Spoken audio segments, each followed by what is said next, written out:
Lillahi ala ihsani wa syukru lahu ala taufiqi wa amtinani asyhadu an la ilaha illallah wahdahu la syarika lahu ta'ziman li sya'ni wa asyhadu anna Muhammadan abduhu wa rasuluhu da'ila ridwani Allahumma salli alaihi wa ala alihi wa ashabihi wa ikhwani. Hadirin hadirat yang rahmati Allah Subhanahu wa taala, bulan Ramadan adalah bulan pilihan, bulan yang terbaik, dan Allah Subhanahu wa taala mengkhususkan bulan ini dengan banyak keistimewaan, dengan banyak kemuliaan yang menunjukkan bahwasanya pada bulan tersebut Allah dalam tanda kutip mengobrol pahala yang begitu banyak. Demikian juga Allah mengobrol ampunan Allah Subhanahu wa taala, ya. Allah mengabulkan doa-doa para hamba. Allah melipat gandakan pahala, ini semua terdapat di dalam bulan Ramadan, ya. Oleh karena sebelum kita menjelaskan tentang amal-amal apa yang bisa kita lakukan, kita perlu memotivasi diri dengan mengenal apa saja keutamaan bulan Ramadan.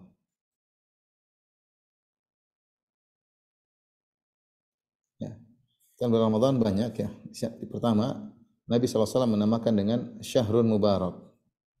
Atakum Ramadan Syahrul Mubarak, itu bulan berkah. Bulan berkah. Dan kalau Allah menyatakan atau Nabi SAW menyatakan berkah, berarti banyak kebaikan, itu. Artinya berkah, artinya banyak kebaikan. Banyak kebaikan. Dan Ramadan tidak sama dengan bulan-bulan yang lainnya. Dia adalah bulan yang terbaik. Makanya Rasulullah SAW mengatakan Syahrun Mubarak, bulan yang penuh dengan keberkahan. Keberkahan tersebut Rasulullah perinci dalam hadis-hadis yang lain, seperti kata Nabi SAW, "Idza jaa Ramadan futtihat abwabul jannah," ya, dibukakan pintu-pintu surga. Pintu-pintu surga. Tapi apa maksudnya dibuka pintu surga? Maksudnya itu mudah orang untuk masuk surga.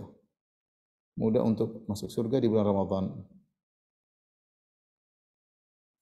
Seakan-akan pintu surga terbuka untuk menyambut orang-orang yang siap memasuki bulan Ramadan. Maka kesempatan bagi seorang untuk bisa banyak beribadah agar bisa mudah masuk surga Allah Subhanahu wa taala. Kemudian lawannya adalah di wagul dekat abu-abun nar, ya. Ditutup pintu-pintu neraka.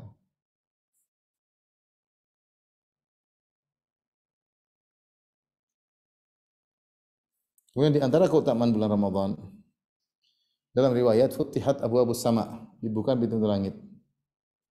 Dibukakan pintu-pintu langit. Apa maksudnya pintu-pintu langit dibuka? Ini maksudnya ada yang mengatakan dibuka pintu langit maksudnya amal mudah diterima. Amal mudah diterima. Karena kita tahu kalau amal diterima terangkat. Ya, kata Allah Subhanahu wa taala, "Ilaihi yas'adul kalimut thayyibu wal amalus shalihu yarfa'uh." Kepada Allah kata-kata yang baik naik dan amal saleh diangkat kepada Allah Subhanahu wa taala. Artinya orang beramal di bulan Ramadan mudah diterima oleh Allah Subhanahu wa taala. Ada yang mengatakan adalah doa mudah dikabulkan. Di bulan Ramadan, makanya di bulan Ramadan dianjurkan untuk banyak berdoa. Ya, karena doa-doa tersebut tidak ada perantara, langit terbuka langsung didengar oleh Allah Subhanahu wa taala. Ini menunjukkan doa mudah dikabulkan. Ada yang mengatakan juga rahmat Allah banyak yang turun, banyak turun rahmat Allah.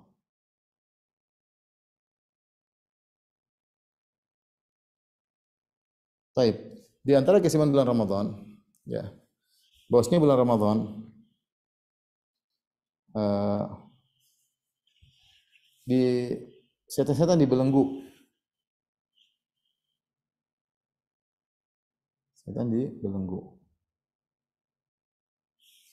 Apa maksudnya setan dibelenggu? Ini ada beberapa pendapat. Ada yang mengatakan dibelenggu, maksudnya yang dibelenggu hanya gembong-gembongnya, ya. Ya, ada pendapat yang dibelenggu adalah gembongnya, adalah gembong-gembong. Karena dalam sebagian riwayat Nabi mengatakan wasuffidat maratu syayatin, dan digembong di suffidat itu dibelenggu gembong-gembong para setan. Artinya yang berkeliaran cuma setan kecil, setan kecil. Ada yang mengatakan juga maksudnya dibelenggu, maksudnya terbatas gerakan mereka, aktivitas mereka terbatas.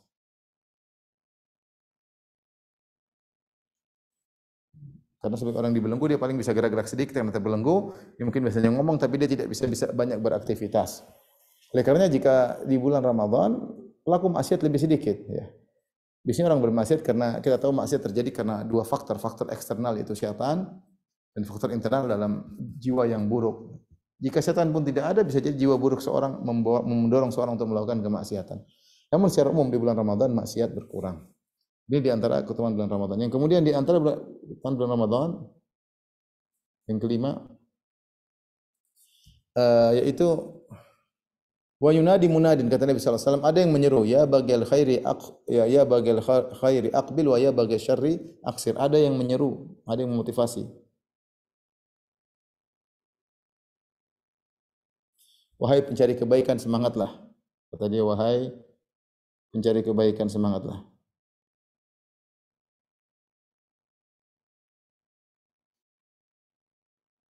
Wahai pencari keburukan, berhentilah.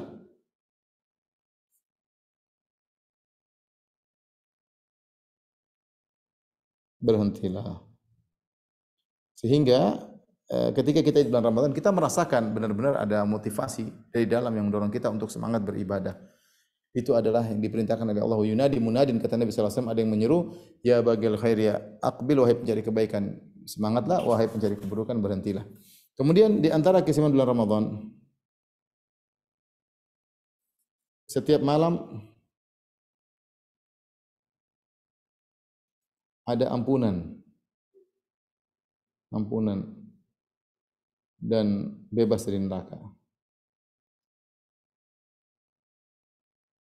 Kata Nabi sallallahu alaihi wasallam, walillahi utaqa'u minan nar wa dzalika kullu lailah. Kata Nabi sallallahu alaihi wasallam, walillahi utaqa'u minan nar wa dzalika kullu lailah. Kata Nabi sallallahu alaihi wasallam, setiap malam Allah memiliki orang-orang yang dimerdekakan dari neraka jahanam, dan itu berlaku setiap malam. Adapun hadis yang kita sering dengar, jadi pemerdekakan seorang dari neraka jahanam berlaku setiap malam, bukan 10 malam terakhir saja.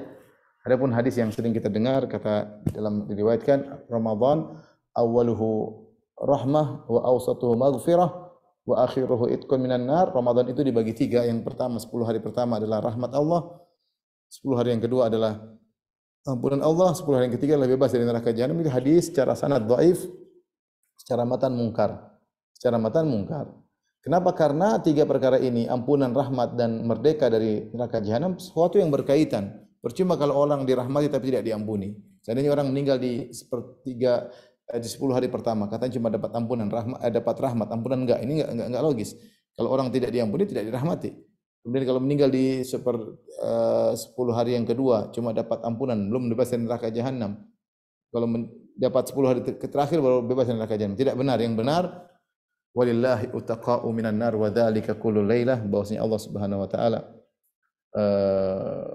mengampuni sebagian hamba-hambanya, mencatat sebagian hambanya yang bebas dari neraka jahanam, dan itu berlaku bagi setiap malam. Ya. Oleh karenanya Ramadan adalah bulan ampunan. Berikutnya ini 5 ke 6 ke 7.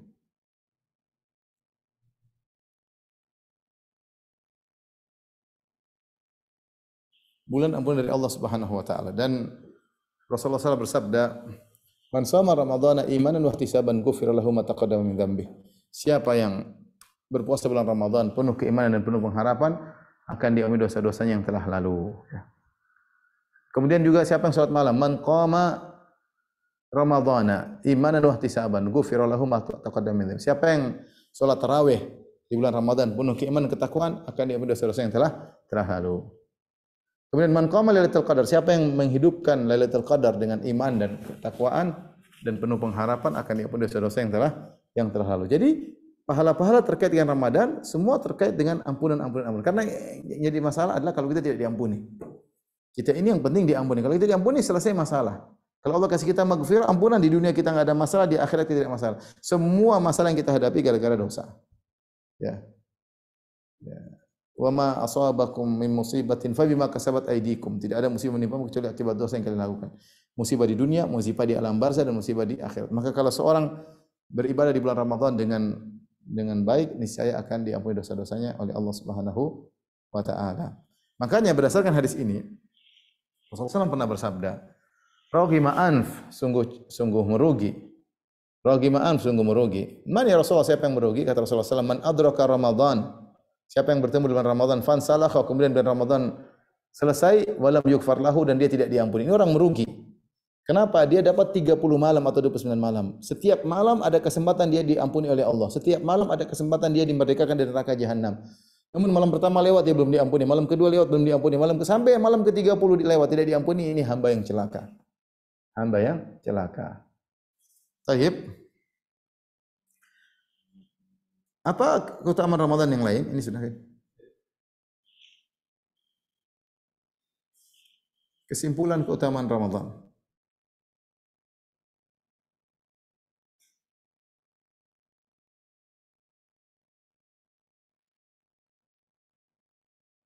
Itu apa? Ramadan dilipat gandakan pahala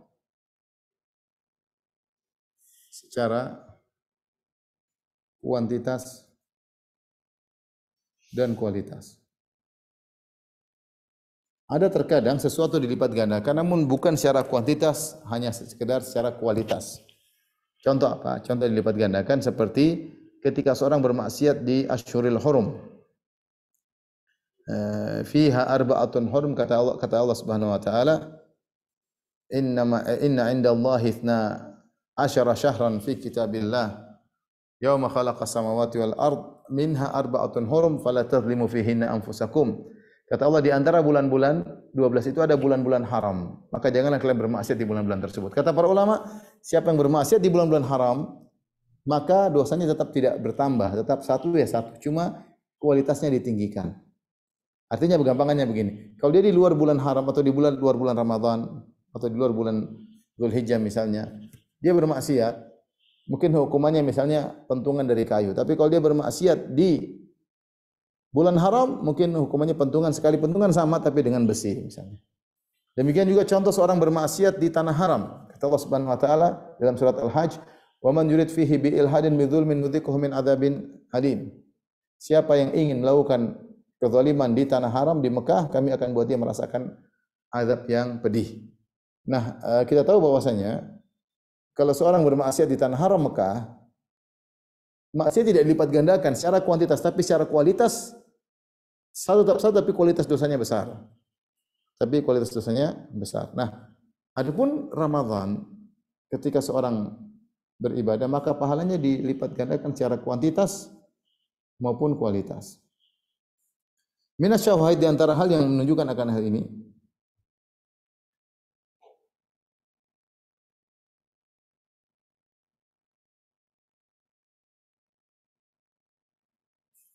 yang pertama lihat umrah di Ramadan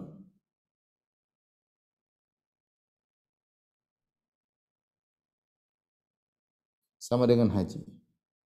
Kata Nabi SAW, al-umratu fi Ramadan ta'dilu hajjatan ma'i.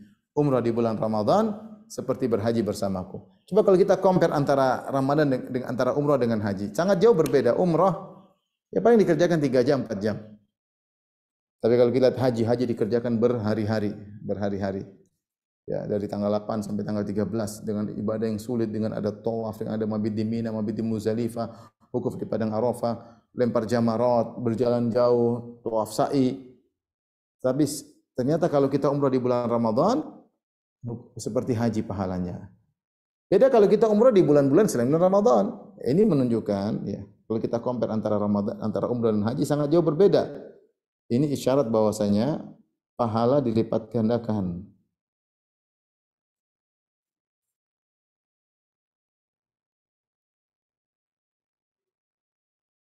Secara kualitas, kuantitas dan kualitas. Contoh lagi yang lain seperti ibadah di malam Lailatul Qadar.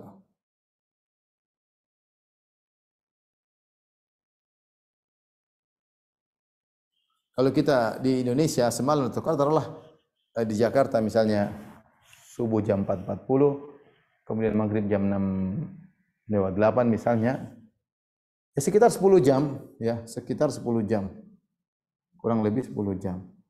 Namun kata Allah Subhanahu wa taala 10 jam ini khairun min alfi syahr, daripada 1000 bulan.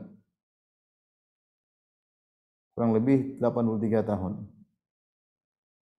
Kita hanya ibadah 10 jam di Lailatul Qadar, pahalanya seperti 83 tahun. Ini adalah suatu pahala yang sangat luar biasa. Dari situ kita tahu bahwasanya bulan Ramadan adalah pahala lipat gandakan baik secara kuantitas maupun kualitas.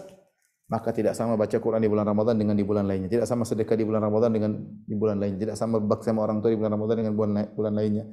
Tidak sama kita berpuasa di bulan Ramadan dengan di bulan yang lainnya. Tidak sama kita sholat malam di bulan Ramadan dengan di bulan yang lainnya. Karena bulan Ramadan dengan kesepakatan ulama, pahala lipat gandakan secara kuantitas maupun kualitas. Harusnya seorang semangat ketika mengetahui pahala-pahala. Masing-masing kita punya musim. Ya, kalau dunia, orang-orang duniawi dia punya musim panen, dapat keuntungan sebanyak-banyak. Kalau ada pameran maka mereka siap-siap untuk segera mengikuti pameran, menyiapkan barang-barang. Ketika pameran mereka benar-benar kerja keras. Habis pameran mereka menaik keuntungan sebanyak-banyak. Nah, kita orang beriman juga punya musim. Musim kita untuk meraih pahala dari bulan Ramadan. Maka jangan kita sia-siakan. Alhamdulillah Allah masih berikan kita kesempatan. Sudah banyak saudara-saudara kita tidak mendapati kesempatan untuk berpuasa di bulan Ramadan. Baik. Ibadah apa yang bisa kita lakukan?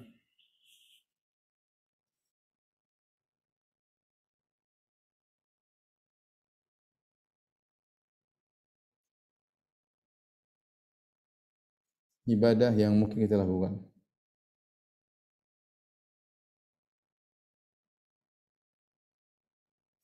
Sebelum saya menyampaikan tentang ibadah yang kita lakukan, kita harus tahu bahwasanya tidak mungkin kita beribadah kecuali kita punya waktu untuk menjalankan ibadah tersebut. Ya, maksud saya segala ibadah ya hanya bisa kita lakukan kalau kita punya waktu. Maka kalau kita benar-benar ingin maksimal dalam beribadah, ikhwan dan akhwat yang dirahmati Allah Subhanahu wa taala, konsekuensinya kita harus menghargai waktu.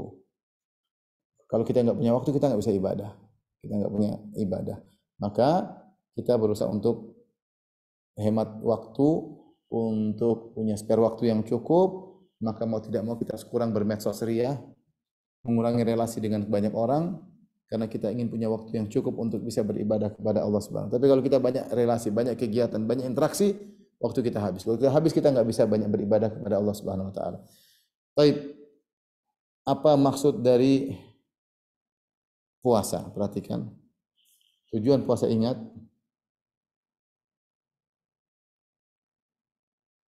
adalah meraih ketakwaan.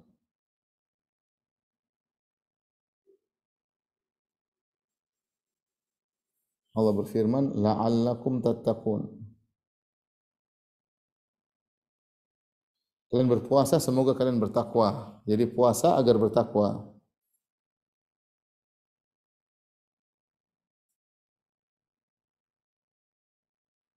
Nah, untuk mewujudkan ini, ada ibadah yang bisa kita lakukan. Di antaranya ibadah yang mungkin kita lakukan. Pertama, ikhwan,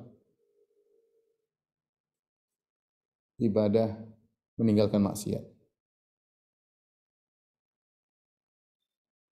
Ini sangat urgent. Ya. Kata Nabi SAW, rubba sa'imin laisa lahu min siyamihi ilal ju' wal atash. Betapa banyak orang yang berpuasa namun dia tidak mendapatkan dari puasanya kecuali lapar dan dahaga. Artinya dia puasa secara sah, dia sah, namun puasa tersebut tidak mendatangkan pahala. Ini puasa tersebut tidak mendatangkan pahala. Ya. Rubba sa'imin laisa lahu min siyamihi ilal ju' wal atash. Betapa banyak orang yang berpuasa, dia tidak mendapatkan dari puasanya kecuali hanyalah lapar dan dahaga. Kenapa sebabnya? Karena dia bermaksiat. Rasulullah SAW juga bersabda, man lam yada' qaula zur wal jahl wal amala bihi falaysa lillahi hajatun fi ayyada ta'ama wa syarabahu. Siapa yang tidak meninggalkan maksiat, maka Allah tidak butuh dengan lapar dan dahaganya. Jadi ini yang penting, jangan kita puasa tapi kita tetap bermaksiat. Apa kata Jarir bin Abdullah, "Idza sumta falyasum sam'uka wa basaruka wa lisanuka." Kalau kau berpuasa, maka matamu juga puasa, lisanmu juga puasa, telingamu juga puasa. Jangan dengar sembarang, jangan ngomong sembarang, jangan melihat sembarang. Maksiat apa yang perlu kita tinggalkan terutama di bulan puasa? Contohnya adalah misalnya maksiat apa? Ghibah. Hati-hati. Menceritakan kejelekan orang lain. Kita bulan Ramadan pokoknya kita semangat tidak menggibah istri, tidak menggibah suami, tidak menggibah orang tua, tidak menggibah tetangga, tidak menggibah ustaz, tidak menggibah pemerintah. Kita berusaha tidak gibah sama sekali. Agar puasa kita terhindar dari dosa, agar puasa kita diterima oleh Allah Subhanahu wa taala. Di antaranya meninggalkan ghibah, di antaranya menjaga pandangan. Tidak mengumbar pandangan. Maksiat apa? Mengumbar pandangan. Di antara maksiat yang paling sering tersebar. Ketika orang berpuasa kemudian dia melihat aurat wanita yang terbuka, maka pahalanya otomatis berkurang. Semakin banyak dia lihat, semakin banyak pahala yang berkurang. Dikhawatirkan kalau sering dia melihat maksiat, maka pahalanya hilang, sirna, sia-sia, tidak ada faedahnya. Di antaranya mendengarkan ghibah. Ini juga bahaya. Seorang ketika bulan Ramadan dia berusaha tidak maksiat sama sekali. Ini perlu perjuangan. Perlu perjuangan agar ibadah kita diterima oleh Allah Subhanahu wa taala, agar puasa kita bermakna daripada yang biasanya. Berusaha tidak maksiat, ya. Kemudian yang kedua, yang bisa kita lakukan membantu orang lain.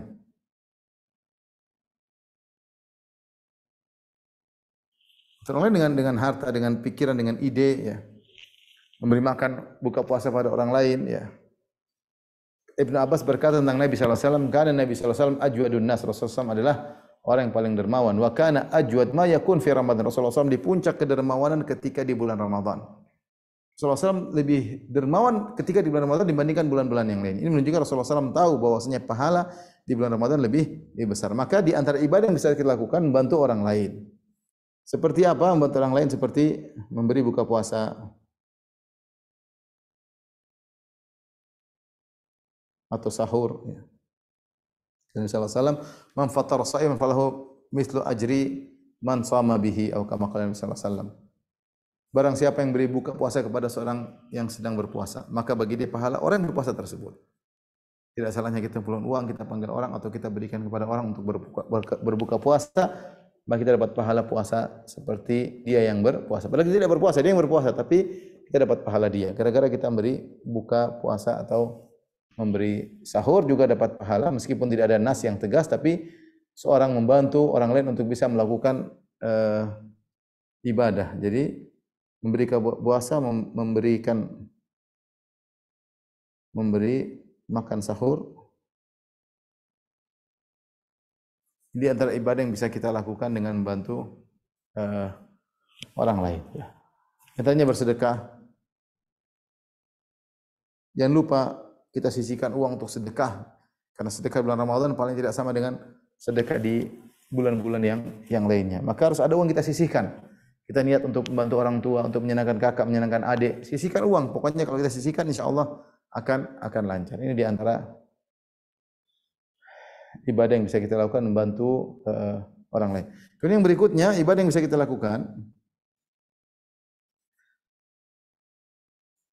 tidak respon terhadap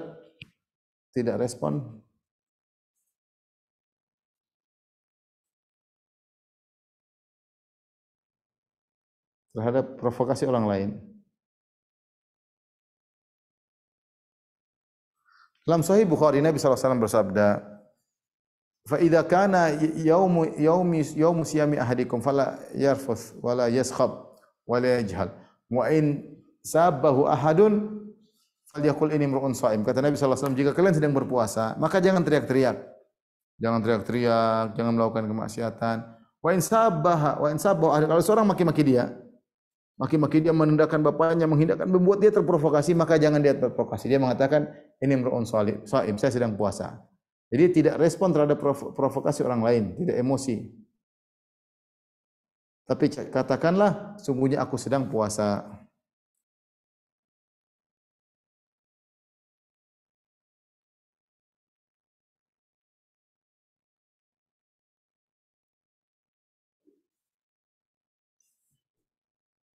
Nah ini ya, sesungguhnya aku sedang puasa. Ini di antara ibadah dapat pahala. Kita tidak emosi. Kita hidup di dunia maya, banyak hal yang memancing kita untuk emosi. Banyak hal yang memancing kita untuk teriak-teriak, maka jangan dilakukan. Ini ibadah. Sungguhnya kalau kita sedang Ramadan, maka argo pahala kita berjalan. Dan kita dalam status yang indah, status sedang berpuasa. Maka jangan kita rusak ibadah kita dengan emosi, terpancing, terprovokasi. Tidak. Kita tidak terprovokasi. Kalau ada orang gila di bulan Ramadan, biarkan dia gila. Kita enggak ikut-ikutan gila. Baik. Terus ibadah yang lain. Ibadah-ibadah khusus terkait Ramadan.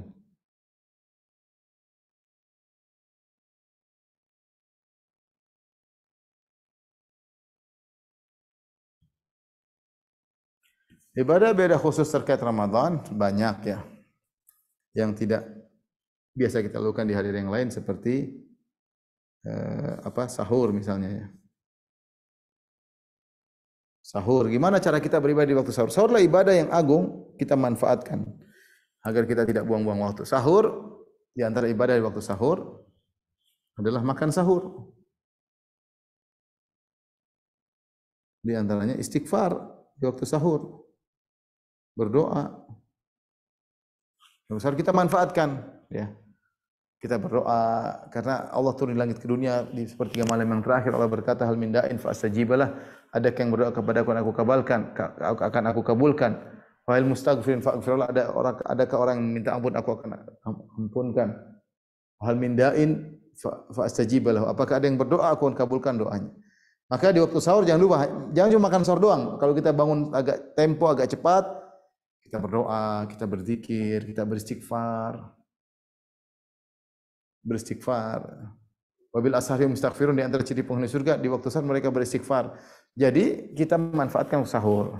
Bukan kita 1 jam makan dulu, enggak. Kita ada sebelum makan kita mungkin berdoa, berzikir, baca Quran. Kita makan 1/4 jam, setengah jam. Bukan 1 jam makan, enggak. 20 menit paling makan sudah selesai, sudah beres semua. Di waktu sahur kita beribadah.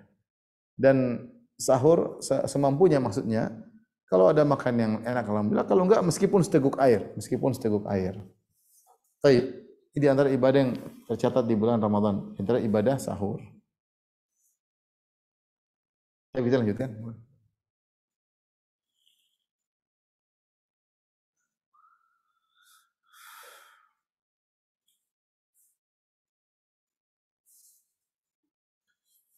Di antara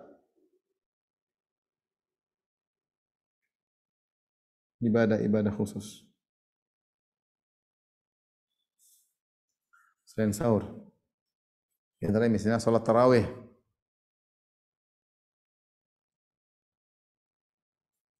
Kita tekad, insya Allah Ramadan ini saya tidak ada satupun yang bolong.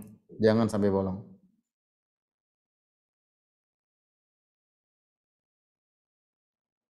Bolong. Jadi kita perhatian sama bulan Ramadan. Yang kita acuh tak acuh, enggak, yang serius salat tarawih. Dan berusaha salat tarawih laki-laki di masjid. Kata Nabi SAW, man shalla ma'al imami hatta yansarif kutiba lahu qiyamul lailah. Siapa yang salat bersama imam sampai dia selesai, dicatat baginya pahala salat semalam suntuk. Oleh karenanya dia berusaha setiap malam salat sama imam. Kalau dia tidak sempat, dia bisa salat sendiri. Tapi jangan ada sampai 1 malam tarawih tidak dilakukan ya.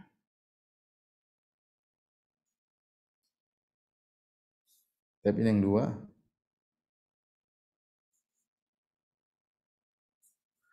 Adapun bagi wanita, kalau mereka bisa sholat di rumah sendiri-sendiri lebih baik. Kalau mereka tidak mampu, maka mereka boleh sholat di masjid bersama imam untuk lebih khusyuk dalam sholatnya. Ini antara ibadah yang terkait di bulan Ramadan yang spesifik adalah baca Al-Quran.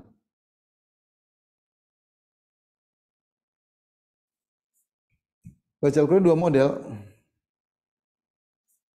Yang pertama sekedar baca. Kedua sambil tadabbur. Sambil tadabbur. Ya, kalau sekedar baca saja tetap dapat pahala, tapi kurang. Karena Nabi SAW bersabda tentang orang baca Al-Quran, kata Nabi SAW, "Man qara'a harfan min kitabillahi falahu hasanah." Siapa yang baca satu huruf saja dari Al-Quran maka dia dapat 10, dapat satu kebaikan.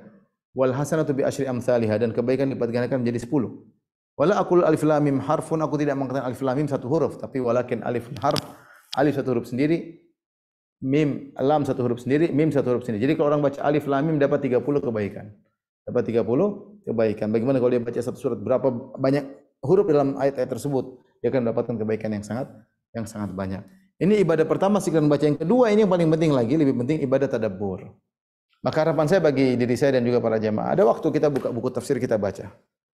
Karena Allah menyuruh kita untuk mentadabburi Al-Qur'an.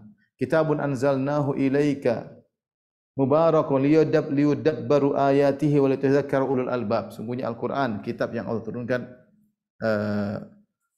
untuk ditadabburi, Allah juga berfirman, "Afala yatadabbaruna al-Qur'an am ala qulubin aqfaluha?" Kenapa mereka tidak mentadabburi Al-Qur'an, ataukah hati mereka sudah tertutup?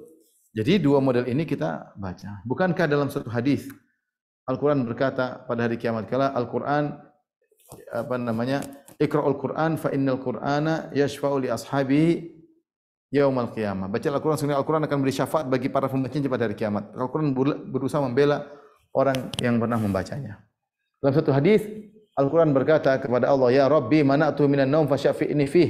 Ya Rabbku, sungguhnya aku telah mencegah dia dari tidur karena dia baca aku. Maka berilah syafaat kepadaku agar aku bisa sampaikan syafaat kepadanya.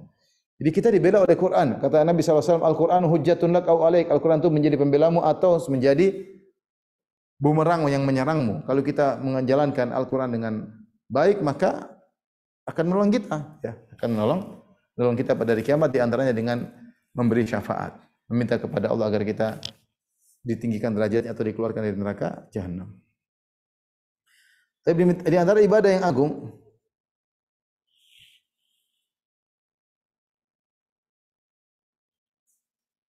iktikaf. Untuk hukum iktikaf sangat panjang. Tapi intinya seorang berusaha, entah dia 10 hari penuh atau sebagian hari atau 1 hari atau satu malam, dia berusaha beriktikaf di masjid-masjid terdekat.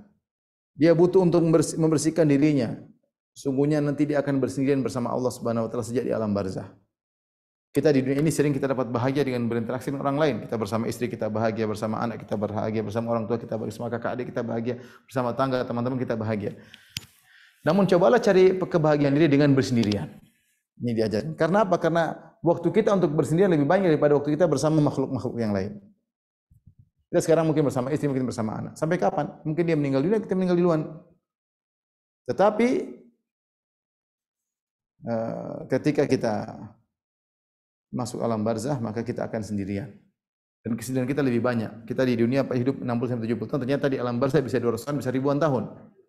Kalau kita tidak biasa meraih kebahagiaan dengan bersendirian, kita akan sulit di hari kita sendiri ketika di dalam alam barzah. Bahkan disebutkan mayit mendengar langkah terompah orang-orang yang meninggalkannya. Ketika dia dikubur, kemudian mereka pergi, dia dengar, aku ditinggalkan. Sendirian. Tapi kalau orang biasa beriktikaf, baca Quran sendiri, menangis sendiri, insya Allah dia akan diberi kebahagiaan meskipun sendirian.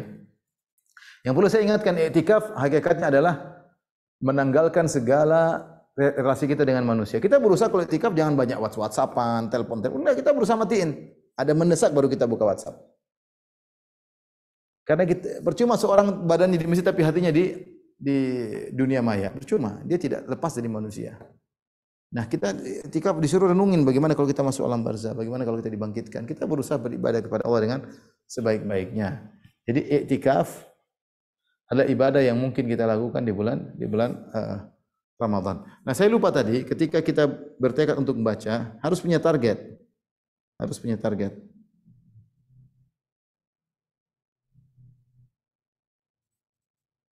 Hatam berapa kali? Jadi hari-hari kita isi dengan baca Al-Quran. Kita target misalnya sebulan kita menghatam 4 kali. Kalau kita bertekad untuk berhatam 4 kali, maka sehari kita harus baca 4 juz. 4 juz. Karena agar ketika 30 hari itu sudah selesai dengan 4 kali khatam. 4 kali khatam. Orang bertingkat-tingkat, ada yang khatam 5 kali, 5 ada 5 kali dalam sebulan. Ada yang khatam sampai 10 kali dan ada yang khatam sampai 16 kali seperti salah seorang kawan saya. Subhanallah, dia bertekad sehingga dia bisa khatam Quran sampai 16 kali ya. Jadi ada waktu kita baca Al-Qur'an, ada waktu kita untuk tadabbur, ada waktu kita untuk apa? I'tikaf, ada waktu kita untuk salat tarawih, salat malam ya. Jangan lupa banyak doa. Di antara ibadah yang penting di bulan Ramadan adalah banyak berdoa.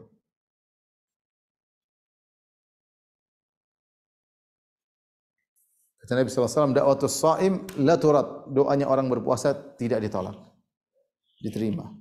Kemudian dalam hadis juga bahwasanya doa diterima oleh Nabi,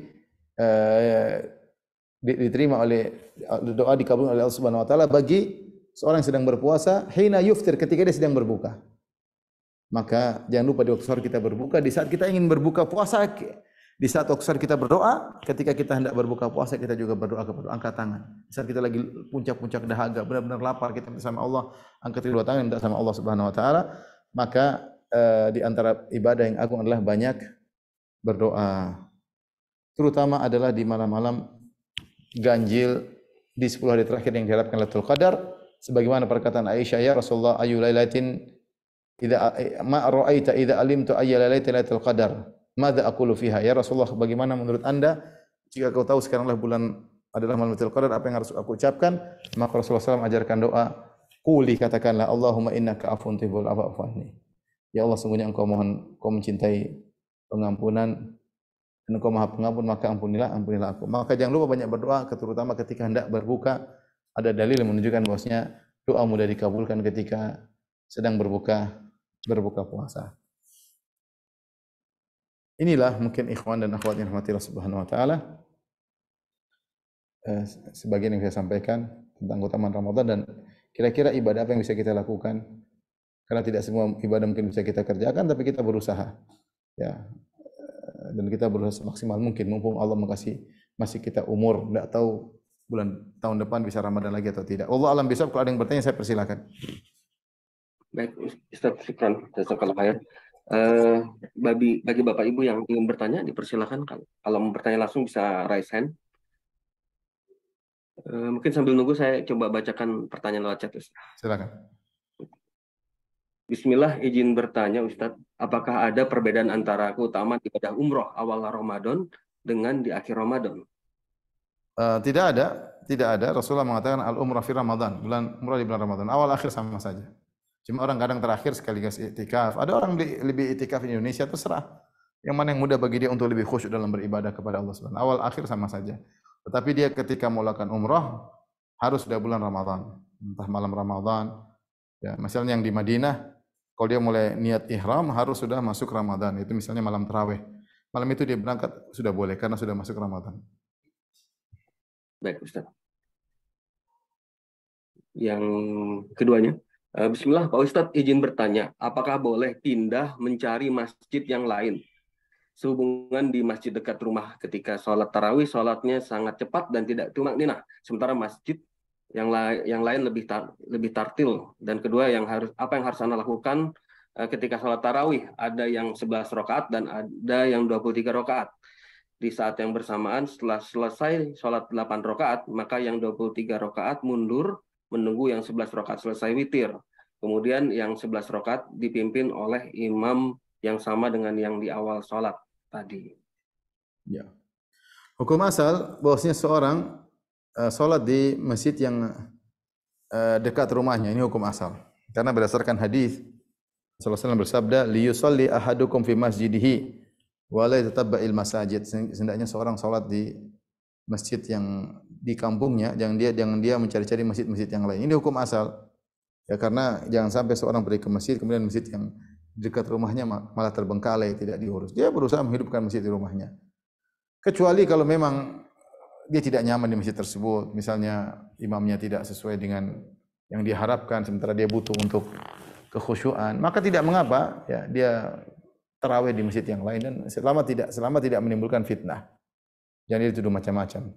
Artinya kalau dia bisa menjelaskan kenapa kok sholat sana, kita bilang dia bisa menjelaskan di sana lebih enak, lebih tentram bagi saya. Tidak apa-apa, karena seorang dituntut untuk mencari ketentraman. Meskipun hukum asal seorang sholat di masjid di sekitar rumahnya, tapi kalau dia tahu dia tidak nyaman di situ, di tempat lain bisa khusyuk, maka tidak jadi masalah.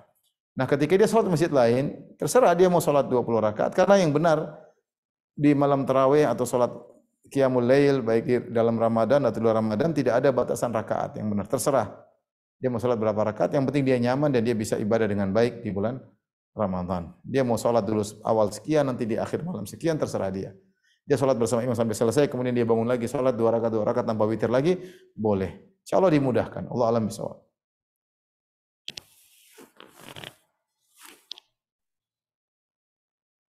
Yang berikutnya, Assalamualaikum Ustadz, izin bertanya, apakah ada tandanya jika dosa-dosa kita sudah diampuni? Dan apakah ada doa khusus terutama di bulan Ramadan agar dosa-dosa kita dihindari dari melakukan dosa dan maksiat? Wallahu alam, tanda-tanda khusus tidak ada. Cuma kita husnudzan kalau kita berhijrah, kita sudah meninggalkan dosa tersebut, kita sudah merubah diri kita, mudah-mudahan diterima. Karena tidak, itu perkara yang gaib. Karena kalau ada tanda diterima ampunan atau tobatnya diterima, khawatir orang ujub. Oh ini belum lagi, kalau putus asa, udah diterima selesai, enggak. Jadi perkara yang gaib yang tahu hanyalah Allah Subhanahu wa taala. Tapi seorang husnudzan kalau dia ketika bertobat, kemudian dia berubah dirinya jadi lebih baik, lebih ini mudah-mudahan itu pertanda diterima oleh Allah Subhanahu wa taala. Baik Ustaz. Bismillah Ustadz, ada masjid yang sholat fardu, imam sholatnya membaca surat setelah Al-Fatihah, membaca mushaf Al-Quran. Apakah baiknya saya mencari masjid lain untuk sholat Ustadz? Ya, tidak dianjurkan bagi imam sholat fardu untuk baca mushaf ya. Dan asalnya seorang jadi imam adalah orang yang hafiz, yang tahu apa yang dia baca. Jadi katakan orang butuh mushaf ketika tidak ada yang hafiz.